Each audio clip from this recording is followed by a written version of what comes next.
أنك ذهبت إلى الجنة وقمت بجولة فيها، صف ما شاهدته وما عشته فيها من مواقف في حدود الأسطر المسموح بها.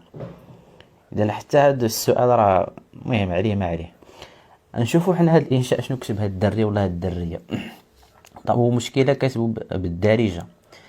قال لك سيدي في يوم من الأيام صونيت، حتى صونيت ما مكتوبش مزيان، على طاكسي وصلني إلى جنة، ودخلت إلى الجنة مبتسما وفتحت بابا كبيرا، رأيت أصدقائي يحترقون في جهنم. شوف التفكير ديالو كي داير، الله يحضر السلامة. وأثروا في أصدقائي من شدة البكاء، امتلأت جهنم، ما عرفت شنو قال تما بالأواء، المهم وأصدقائي صاروا يعانقونني، يعني هو راه نقد الأصدقاء ديالو من جهنم.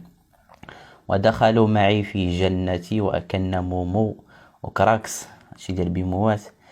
وركبنا في السونطروا وشرينا ماء الجنة العذب، وشربنا ماء الجنة العذب. والتقيت مع أستاذ التربية الإسلامية في جهنم، قلت له الله يحضر السلام يا ربي، وقلت له ما الذي فعلته يا أستاذ؟ وقال لي ضيعتكم في نقاطكم، اسمحوا لي. قلت له تستحق جهنم. لا حول ولا قوة إلا بالله. إن أعجبك الفيديو لا تنسى الإعجاب والاشتراك في القناة.